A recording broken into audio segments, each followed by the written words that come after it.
Welcome to the channel. Airline industry faces up to the next phase. As well as the asymmetrical and non-synchronized regional effect of COVID-19 on health and economies, so too will the recovery. We consider the reverse and slightly recumbent L as the best way to characterize recovery based on evidence so far and looking into 2021.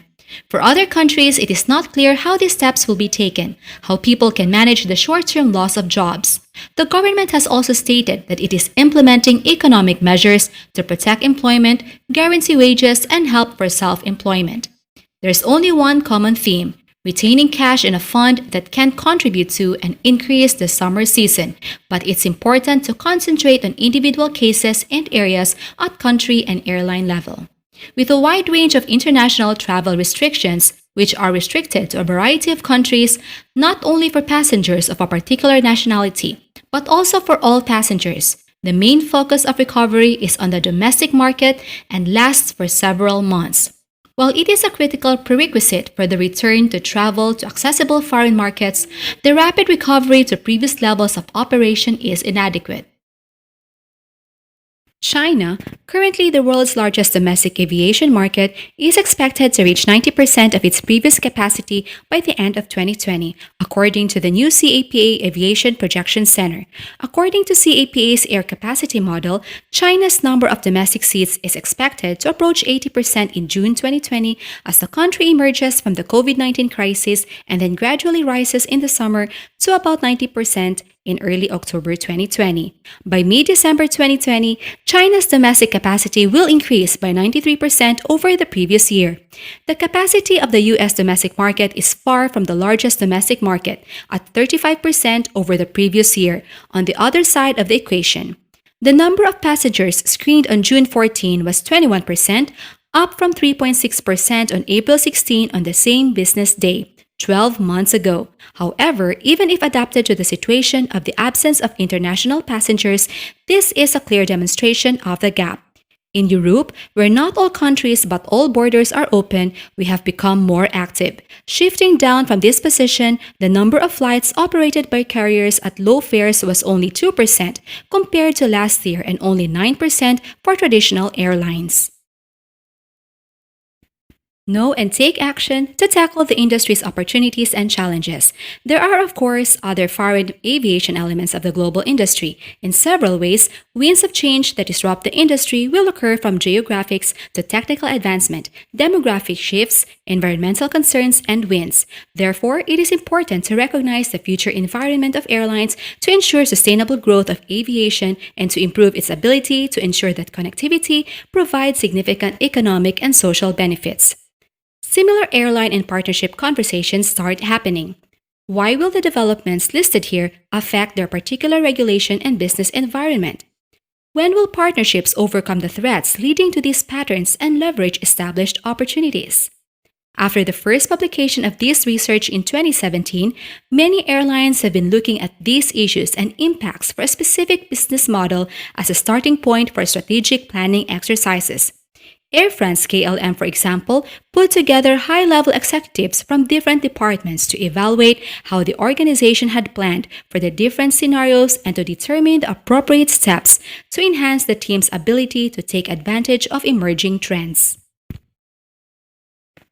Partners also lay the groundwork for sustainable air connectivity development with government, planning improvements based on global agreement and more informed regulatory standards will ensure that the government reaps the benefits of increased interconnection, positioning aviation as a key contributor to the UN Sustainable Development Goals 2030.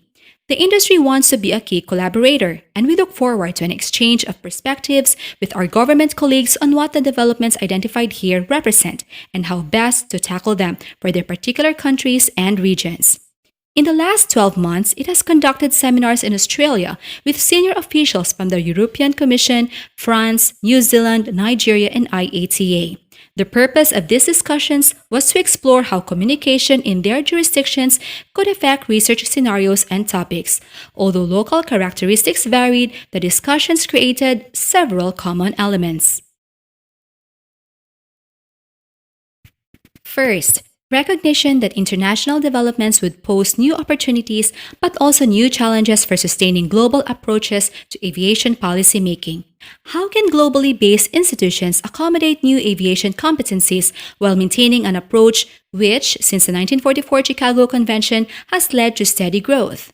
Second, the progression of consumer safety issues with a specific emphasis on multimodality, larger numbers of disabled passengers, and new goods. Third, establish a pipeline of pilots adequate to meet the demand. And lastly, without doubt, the data will be a crucial regulator. Regulators have expressed a desire to better understand the data initiatives conducted by the industry. Airlines recognize the need to better track regulatory changes in key jurisdictions on paper, as these are often not implemented by ministries and departments of transport. Traffic levels. There is growing consensus that before year 2023 to 2024, traffic when sales could well be lagging, and there is a possibility that in some cases flying may lose more than not. Against this context, a bit of a test-and-see strategy is likely to come up. There is a basic need to ensure that the company is right-sized, not just for this ramp-up, but also for markets that could well be around 30% smaller than they were, at least in the medium term. Furthermore, the introduction of now necessary processes will slow down the pace of most, if not all, ground-based activities associated with air travel. This will include the time taken to turn around a short-haul aircraft with a consequent impact on efficiency, cost, and of course, the available capacity an aircraft can provide on a daily basis. As a result, the capacity of aircraft and airports is reduced.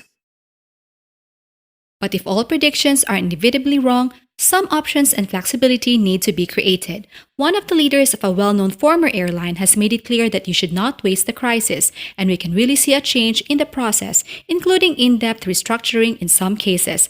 But perhaps in the absence of a second or even a third wave, accompanied by the presence of the vaccine and rapid inoculation, the result will now recover faster than expected. The combination of the speed of economic recovery and the restoration of customer confidence will be the basis for the recovery of any industry.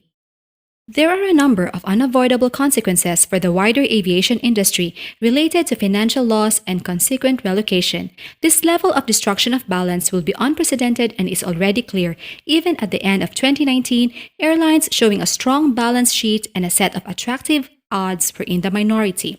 Based on the factors and ratios of the major swings, in particular, rates and changes in operating cash flow, which we already know about those companies which report to their own stock markets, net capital expenditure, changes in debt and earnings, and more specifically, losses, as well as movement of shareholders' funds are of fundamental importance.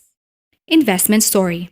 In the face of the complexity of the stable recovery and the need for a sufficiently strong and convincing investment story, in which a competitive new money market is particularly challenging for virtually all airline companies to trade in to regain their balance sheets, it is clear that the industry will vary in shape and scale, but one crucial factor does not change. In the words of a recent managing director of the International Air Transport Association, sales have to outweigh costs, something that in the near term will almost never be done. The size, almost regardless of how long it goes on, ensures that it will be a catalyst for systematic change. Although the journey will doubtless improve over time, the economics of both airlines are likely to be very different from before. The value not only of economics but also of the right and right now investment story cannot be underestimated in this way. Thank you for watching the channel. Don't forget to like, comment, and subscribe.